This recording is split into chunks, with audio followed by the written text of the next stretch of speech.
We're going to be doing a quick live demo of HandiCalendar today. I'm not going to go into masses and masses of detail, just purely because it could take hours, and everyone kind of wants to get off and do their own things.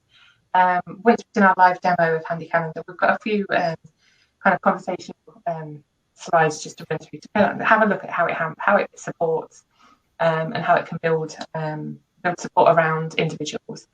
But if anyone wants any more details, any kind of extra support, any kind of free trial, by all means get in touch with Mary and I, and we'll endeavour to get back to you straight away. Mary, do you want to get started? It's 3 minutes past. Let's go. I think that would be a good place to start then. So good afternoon and welcome to our webinar on HandiCalendar, managing daily routine with remote support, improving outcomes for people with autism, ADHD, dementia, learning disabilities, stroke rehabilitation and acquired brain injury. I'm Mary Sivright, and together with Charlotte Downing, today we will be looking at overviewing HandiCalendar, looking at how to customise your calendar both on a device and also with remote support.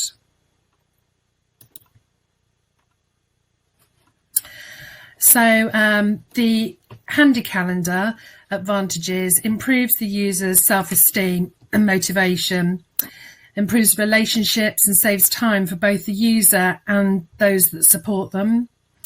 It's an app, so it can be used on a smartphone or a watch, making it portable, improving outcomes and enabling independence.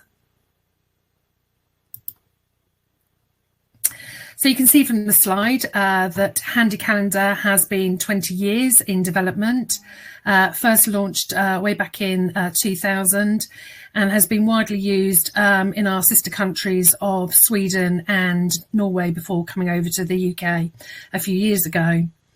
The key development stages were around 5 to 6 years ago, when HandiCalendar became an app on iOS, and also with the development of Myabilia, which enables support staff and administrators to remotely support the user. In addition, HandiCalendar can be added to Apple Watch, and the Android version came out a couple of years ago.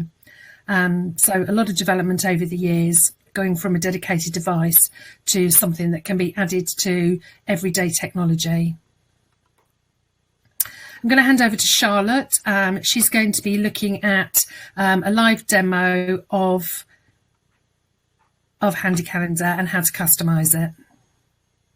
Okay, I'm not going to be able to see my screen, so if anyone writes anything in the chat box, by all means, shout it out, Mary. I will do.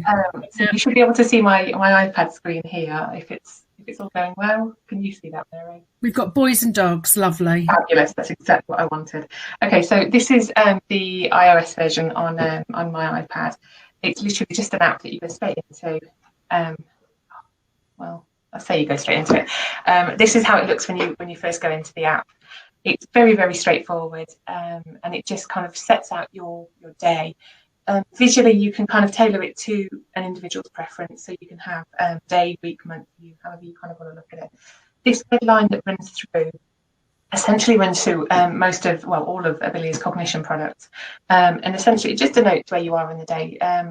We have a 15-year-old who has autism, and Oliver is, kind of super capable, but his concept of time is just absolutely zero a lot of the time. If I say kind of 10 minutes, 15 minutes, 20 minutes, it means nothing to him. It could be, several hours before he appears downstairs. That red line essentially just gives him that kind of tangible view of where he is in his day and what's coming next. As I say, the HandiCalendar can be kind of tailored, and you can look at the view of each day, each week, or each month, depending on how each individual wants to look at it. As Mary's mentioned, it's iOS and Android. This is the iOS version. The Android version does look a little bit different. Essentially, it does the exact same functions, and there's no different functionality. It's just how it's presented is slightly different. This is essentially just a demo account that we use to kind of show how HandiCalendar can work and how it can support an individual. So we've got really kind of basic tasks that are set up, and you can have them set up every single day repeatedly. You can have them if they're a weekly event that someone's doing, travel training if they're going to.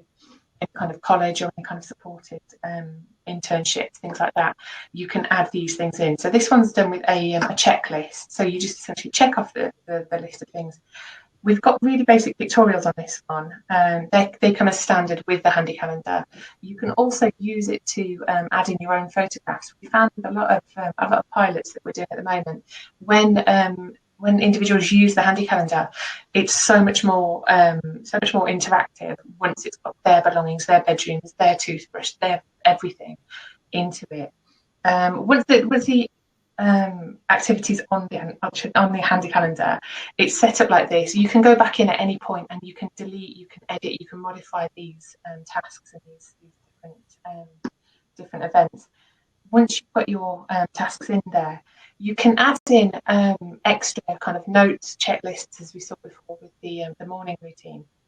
One thing that I really, really like, and one thing that has come up that's been quite popular for some individuals, has been the location services. So you can add in an address. So if you've got someone who's going to be going out and beginning travel training and beginning a little bit more independence building, you can pop a postcode or an address in there. It literally comes up with open map, and it will take you straight to that map, and then you can kind of use the directions to get to or from a bus stop, a residence, wherever you need to go. It's very, very straightforward and very easy to navigate. It's literally just kind of clicking on buttons that are quite simplistic.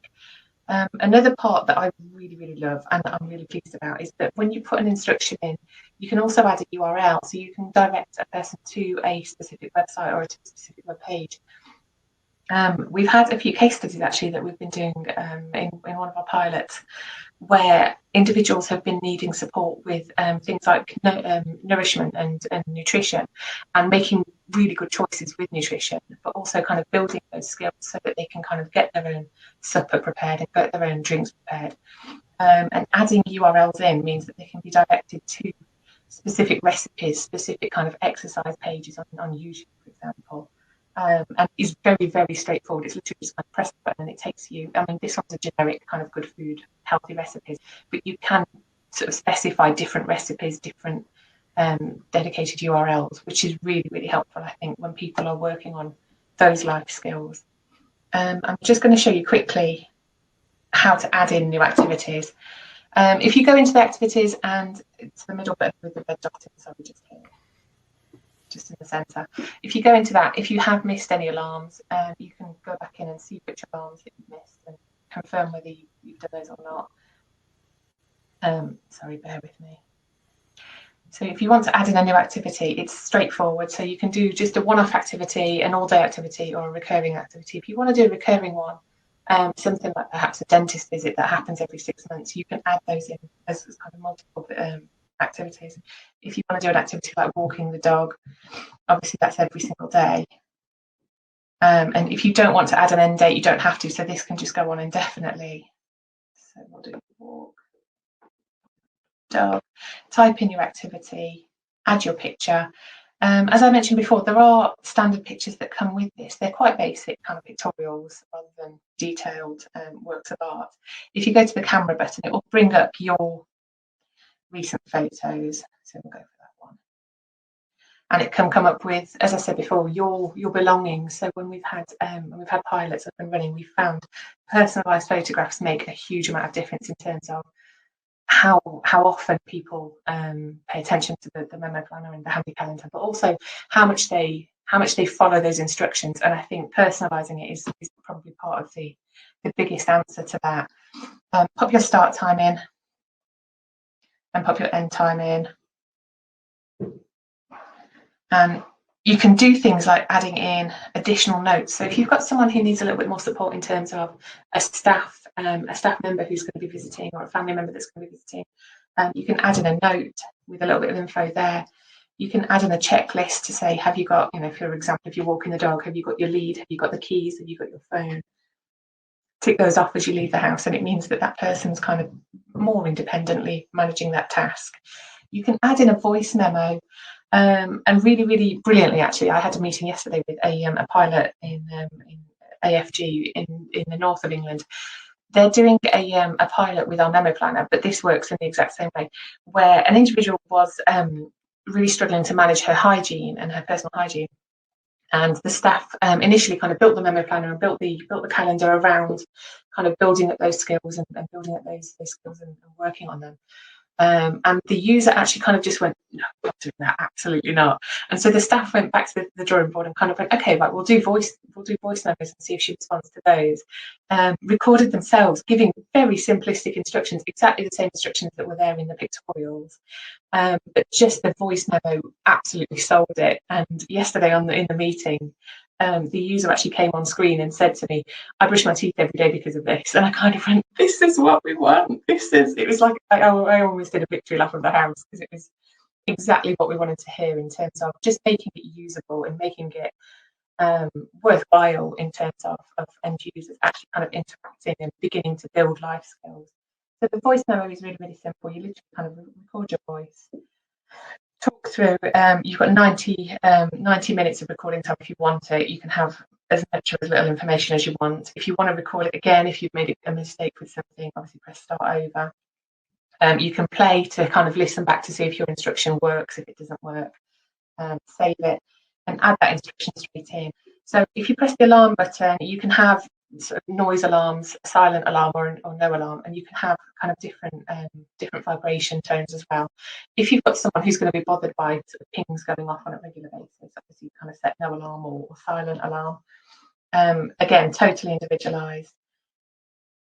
On the speech support button, you can choose whether you have speech support. So we've got two voices that are preloaded into HandiCalendar. So there's Peter and there's Rachel.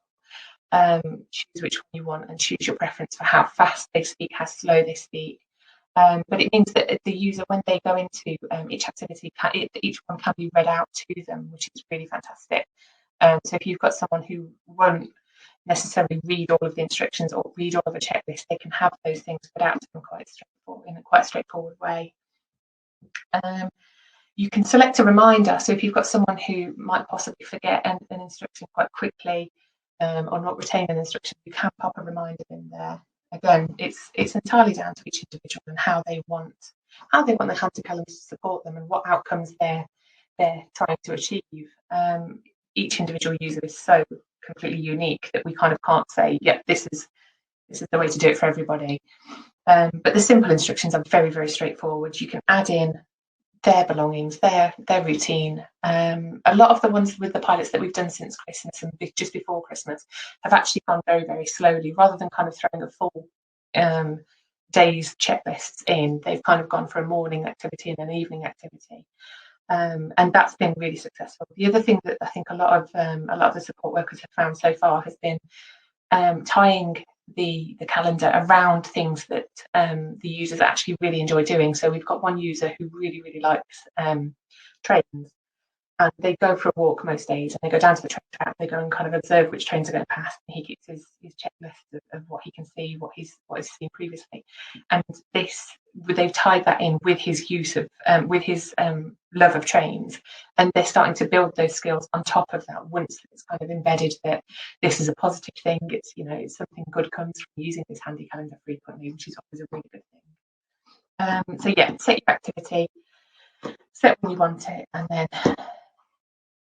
press done. Oh, sorry, I've wiped that one off. And then once it's done, you can go back to the main screen, and it will just pop up straight on the main screen. Once your activity's in there, as I say, they are completely editable from the HandiCalendar. So this doesn't have to be set in stone. So if you've got someone who has a staff member changing, or if a staff member's off, because of sickness, you can add in activities, but you can also edit the activities that exist there currently. So you literally go straight into the activity, edit the activity, and you can change any part of it that you want to change. So you can change the times, the dates, the routines, to just pass that information over and make sure that the user actually knows what's happening each day and that it is constantly updated. I don't know if any questions have come in, Mary, while I've been chatting away. I literally could chat for about an hour on this, but I'm conscious on time. So I think we've gone through kind of the basic functions on activities. You can go through the settings and you can add in things like timers to activities. So if you've got someone who needs a little bit of a reminder to brush their teeth for 2 exact minutes, there's a timer set for brushing teeth. if you want to add in a timer for, 20 minutes of tidying a bedroom or cleaning a kitchen, by all means, kind of add those things in. With the settings menu, you can also kind of set how it looks. So you can go into the calendar and adjust whether you want, people to be able to scroll ahead if they're the kind of people that will fixate on, if someone will fixate on a date, an arbitrary date, 6 months in advance. You can choose to allow that or not allow that. You can choose to show whether people can edit or not activities, and whether you want all of these functions on there. So you don't have to have timers, you don't have to have basic activities, you don't have to have any of the info on there. If you've got someone who you don't want to be able to kind of put the URLs in, you literally can just switch that function off and switch off whichever function you want for the info menus, and that will take away that facility if you don't want someone to access that. Again, the basic kind of settings are very straightforward. It's kind of tweaking things like alarm sounds, tweaking things like speech support, so adding sort of Peter or Rachel, whichever one you want. As I said previously, you can slow down or speed up the speech, however fast or slow your preference is for it. And that really helps, because I think for some people with processing disorders, they need kind of that little bit of processing time that allows them to kind of register what's been said and what's been done. I'm trying to have a look at what else we've not shown. The settings are, as I say, very, very straightforward, very easy to understand, and very simplistic in how they're kind of laid out. You can adjust the calendar to suit the individual needs. You can add as much in or as little in as you want to add in. You can search for activities. So if you know you've got someone who goes bowling in an afternoon on a Thursday, you can search for that instead of having to search through their calendar. You can search for example, dentist or hairdressers or anything kind of that you need to, and it will just pop up with the options there. I think I've run through most of it. Like I say, I could kind of continue banging on for a long time about this. It's totally personalized in that it can be built around what someone needs. The other thing that I haven't mentioned yet is that it's totally implemented remotely, and supported remotely. So you don't have to be face to face with an individual user to be able to implement it or to continue using it at any point. So you can have, for example, if a service user has a HandiCalendar on their phone, you could have a support worker with the HandiCalendar, the same account on their phone, so that they can kind of maintain that account. But you can also have family members, other support workers, if there's several people kind of doing a different shift around one individual, and it means that everybody can kind of add in whatever they need to add into the calendar, but it means that it's constantly kind of updated and usable, rather than just having a black and white calendar that's there but doesn't get changed unless you're face to face with that user. I think, as I say, I think I've covered everything, but if anyone's got questions, by all means, pop them straight into the chat box and we can go back into there. Right, let me start these again, sorry.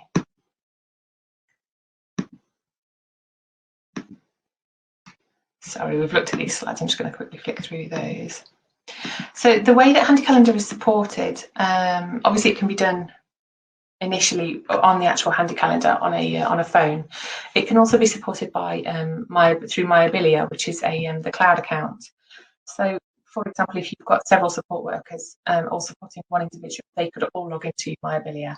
I am going to do a really quick screen share of myabilia just to run through how that works. The functionality is essentially the same, so you can add in tasks, edit tasks, and kind of tweak things as you need them. But it means that it's also a way to kind of oversee several accounts. So if you've got a residential facility with 5 or 6 different individuals, you can oversee 5 or 6 different accounts in one place, rather than having to log in separately to 5 or 6 different calendars.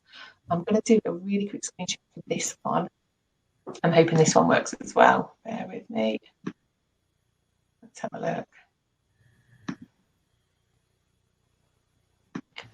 Okay. I don't know, Mary, if you can see this one. I can, yeah. Fabulous. Okay, so myabilia works on the exact same concept as the HandiCalendar. You can oversee your week, you can oversee your day, however you want to look at it. It's not It's not necessarily a way to support the user in terms of the user actually using MyBilia. We haven't got, I don't think any end users actually going on to MyBilia and using this end of the support system. If you've got someone who's very computer literate and they wanted to access MyBilia, it's not a problem for them to do that as well. MyBilia essentially works in the exact same way. You can add in new activities, go straight into there, and it gives you the same kind of functionality as the HandiCalendar. You can use your own photos, your own words, your own times. You do have the option here on MyBilia, which you don't have on HandiCalendar, to say whether you want yourself, so the actual just the user to see the activity, or the user and the support people that will be maintaining the calendar. We've never had anybody who needs it so far, but the function is there if it's required. Again, the same kind of way you can tweak the alarm and vibration. So if you've got someone who says to you, I really, really hate the noise, I love the calendar, I hate the noise, it drives me mad, switch it to a silent alarm, switch it to a vibration. So it comes up with the exact same reminder, the way that a text message reminder will pop up on your screen, but there's no kind of audible alarm going off to wind people up or to get people cross. You can add in speech here as well, so you can add in your speech buttons at any point. And you can record from MyBilia onto the HandiCalendar. So if you've got someone who, again, like that user in AFG, sorry, like the user in AFG, if you've got someone who loves voice notes and you kind of go, okay, right, we need to add these in, you can do these remotely and they will pop up onto the HandiCalendar activity, which is really, really useful. On the top, you can edit the recurrence again and have it, kind of frequently or as infrequently as you like. For connected functions, you can just add those straight in as well for your checklists and your notes and the different activities that you want to do. I'm just going to go back and show this one. On MyBilia, it does give you a little bit more functionality for support people. So if you're adding in several different staff members or several different support workers, you literally go straight to support person, type in their email address here, and then you invite them, and it sends them directly through email a link to become a support person for this MyBilia account, and it gives them the capacity to add to it and to kind of edit the functions. It doesn't have to be kind of long lasting. If you've got staff that are temporary, you can kind of remove them straight away. You can edit them on a frequent basis if you need to, and you can have multiple support persons for one account, or overseeing several different accounts if they need to. So as I say, if you've got a staff member who works with 5 different people, they can have all 5 accounts in one place, and it means that they can make changes, make adjustments to those 5 accounts in one go rather than having to do them individually.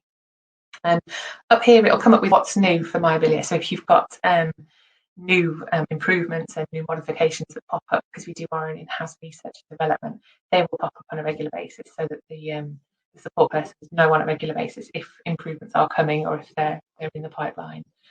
Again, I could speak for hours about MyBilia. I won't, because I'm conscious that we're running out of time, so I'm going to stop sharing my screen and go back to this one. Right, let's go from that.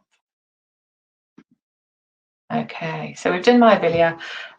Again, it works on the exact same way as HandiCalendar, but it offers that remote support, and it is completely remotely implemented, which is obviously very beneficial for some people at the moment with everyone kind of locked down.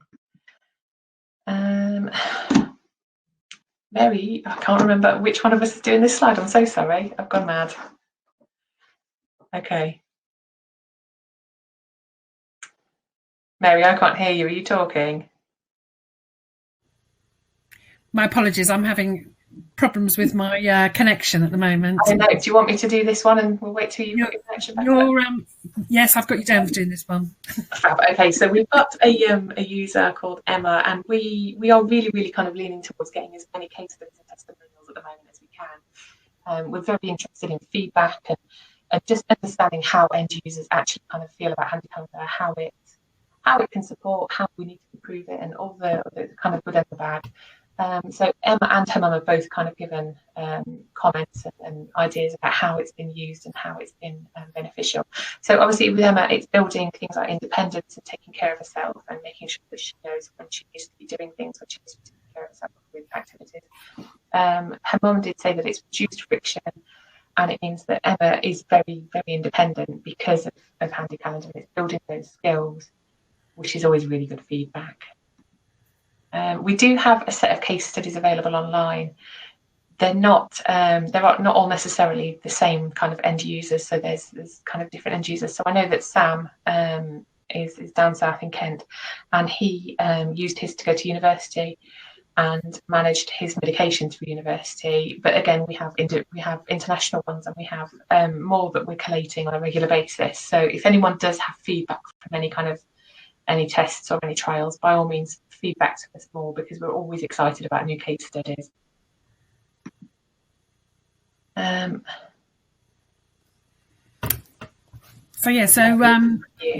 this slide, we've just got a number of quotes of what do our service users think about HandiCalendar. So probably looking at the time, we'll just mention a few of them. One user loves the real life pictures, being able to use their own pictures, making them familiar with the items that they have got around them. Another, it really helps them with their routine, allowing independence. The fact that HandiCalendar has been a life-changing experience for another. So all really positive comments with regards to making HandiCalendar customised to the individual, making it personal to them so that it feels like it's their own items, own products that they're actually using, which can be so important with so many conditions. Absolutely. And I think my favourite one of these is actually the real life pictures one in the kitchen, because this kind of reflects how we've been kind of understanding the feedback from our pilot. That the more we personalise it and the more we use it from a personal point of view, the more interactive it actually is. I'm just going to skip to the next one. So the range of cognition products that Abilia has can support various different needs and build towards much better outcomes and improving outcomes for individuals. Obviously, it's very tailored to each individual, so we can't kind of say everyone with autism should use HandiCalendar. That, you know, it's absolutely not applicable to a huge array of people. But for some people with, for example, with dyslexia who struggle with coordinating their time and coordinating their resources, HandiCalendar could be really, really helpful. And so it's very dependent on each individual. One of the pilots that we've done in Shropshire, we've actually done individual case studies for each individual user, which has really, really helped us understand that end user, how they will begin to use our products, but also how they will begin to be supported by those products in terms of building their outcomes, because obviously each independent user has their outcomes, that they're kind of the desired outcomes, long term and short term, and understanding in a really, really kind of deep way how we can support those outcomes long and short term is really, really useful. So yeah, we've got the kind of spread between MyAbilia and HandiCalendar. They both kind of work towards the same end goal, to be honest with you, and just building those routines, reducing things like anxiety, reducing friction, in terms of, you know, when things are happening, when people are visiting, and managing time, which is a really challenging area for some people. We do offer a free demo license, so if you wanted to do a quick trial, we've got a 4-week trial license. If anybody wants one of those, by all means, go to the iOS store or to the Google Play Store, pop in and download your license. If there's any kind of complications with that, we do have a UK-based support team from 9 to 5 Monday to Friday, and we're always willing to help with training and follow-up training sessions. And we do also have a huge amount of YouTube videos on our YouTube channel. They're kind of bite-sized ones rather than huge webinar-based ones like this. And they're kind of 2.5 minutes each, and each kind of runs through a different function for our different cognition range. But essentially, it kind of teaches you how to use it, how to help it function, and how to get through any questions you have. We did want to mention this one. Mary, do you want to do this one? I'm so sorry, I've just realised you're back in the room. It's been challenging, to say the least. So HandiCalendar is one of a number of cognition solutions that we have at Abelia. And if you would like to learn more about the other solutions that we have, then our colleague Bryn Morgan will be talking at the UK telehealthcare event next Tuesday, which is between 11 and 1 o'clock.